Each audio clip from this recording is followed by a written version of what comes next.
Assalamualaikum warahmatullahi wabarakatuh teman-teman. Baiklah, perkenalkan nama saya Nurul Khairiyah dari Prodi Ekonomi Syariah 6A. Di sini saya akan menjelaskan beberapa materi dari mata kuliah Ekonomi Internasional. Baiklah, yang pertama saya akan menjelaskan tentang ekspor impor. Ekspor adalah kegiatan mengeluarkan barang dari daerah pabean. Secara sederhana, ekspor diartikan sebagai kegiatan mengeluarkan barang dari dalam ke luar negeri. Apa itu dumping, proteksi, dan tarif? Dumping adalah kebijakan penetapan harga jual di pasar luar negeri lebih murah daripada harga jual di dalam negeri. Proteksi adalah kebijakan perlindungan terhadap barang produksinya, tujuannya untuk melindungi perekonomian dalam negeri. Tarif adalah pembebanan atas barang yang melintasi daerah pabean. Selanjutnya, kita membahas tentang kebijakan bilateral. Hubungan bilateral adalah jenis hubungan yang melibatkan dua pihak.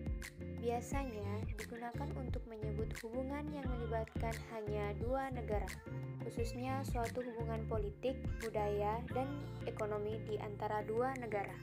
Contoh kebijakan bilateral adalah Indonesia jalin kerjasama bilateral dengan Korea Selatan percepat berantas COVID-19.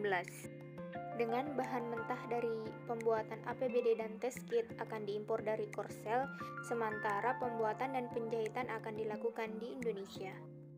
Sekarang kita melangkah ke geopolitik. Geopolitik merupakan metode analisis kebijakan luar negeri yang berupaya memahami, menjelaskan, dan memperkirakan perilaku politik internasional dalam variabel geografi. Salah satu contoh kebijakan geopolitik adalah obor. Proyek obor atau juga dikenal Belt and Road Initiative berarti merupakan kebijakan luar negeri yang diinisiasi oleh Cina untuk membuka keran konektivitas dagang antar negara di Eropa dan Asia melalui jalur sutra maritim. Selanjutnya, saham-saham internasional. Yang pertama, saham Nasdaq, sebuah singkatan untuk National Association of Securities Dealers Ultimate Quotation, adalah sebuah bursa saham yang dioperasikan oleh National Association of Securities Dealers ketika memulai perdagangan pada tanggal 4 Februari 1971. Nasdaq merupakan bursa saham elektronik pertama di dunia. Selanjutnya, The Straits Times Singapore. Straits Times Singapura adalah sebuah indeks pasar saham berdasarkan kapitalisasi di Bursa Efek Singapura. Indeks ini digunakan untuk mendata dan memonitor perubahan harian dari 30 perusahaan terbesar di pasar saham Singapura dan sebagai indikator utama dari performa pasar di Singapura. Selanjutnya, saham KYC Malaysia, bursa saham Kuala Lumpur yang merupakan sebuah perusahaan induk bursa, yang dimana bursa Malaysia ini memberikan layanan berbeda yang berkaitan dengan perdagangan derivatif dan sekuritis dan lain-lain. Selanjutnya kita melangkah ke saham internasional HSBC Hong Kong. Apa itu HSBC Hong Kong? HSBC Hong Kong lahir dari sebuah gagasan sederhana bank lokal yang melayani kebutuhan internasional. HSBC diberi nama sesuai dengan tempat awal pendiriannya, Hong Kong and Shanghai Banking Corporation Limited, yang didirikan pada tahun 1865 untuk membiayai perdagangan yang sedang bertumbuh antara Eropa, India, dan Tiongkok. Selanjutnya kita akan membahas tentang IMF dan World Bank. Dana Moneter Internasional atau IMF dan Bank Dunia adalah lembaga-lembaga dalam sistem Perserikatan Bangsa-Bangsa, yang mana keduanya memiliki tujuan yang sama, yakni untuk meningkatkan standar hidup di negara-negara anggotanya. Pendekatan keduanya terhadap tujuan ini saling melengkapi, di mana IMF fokus pada isu-isu ekonomi makro, sementara Bank Dunia berkonsentrasi pada pembangunan ekonomi jangka panjang dan pengentasan kemiskinan.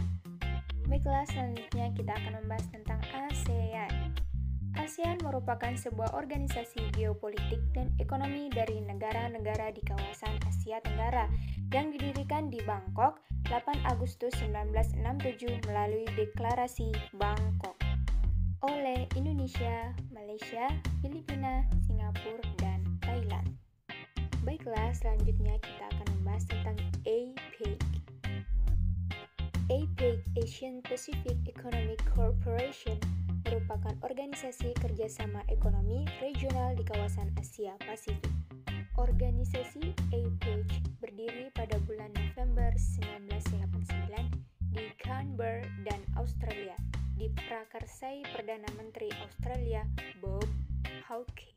Selanjutnya OPEC.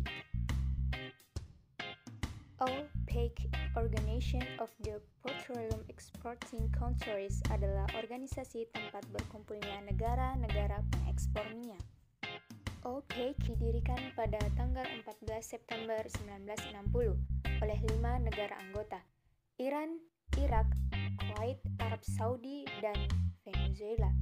Setelah diselenggarakannya konferensi Baghdad pada tanggal 10 sampai dengan 14 Agustus 1960 yang diikuti oleh 5 negara produsen minyak tersebut. Selanjutnya, kita melangkah ke Uni Eropa. Uni Eropa atau UE adalah organisasi antar pemerintahan dan supranasional yang beranggotakan negara-negara Eropa. Sejak 31 Januari 2020, Uni Eropa beranggotakan 27 negara.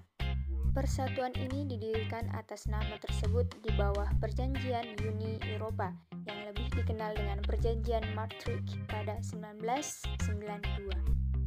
Selanjutnya kita melangkah ke devisa. Devisa merupakan sejumlah emas atau valuta asing yang bisa digunakan untuk transaksi pembayaran dengan luar negeri yang diterima dan diakui luas oleh dunia internasional. Berikutnya adalah TKI.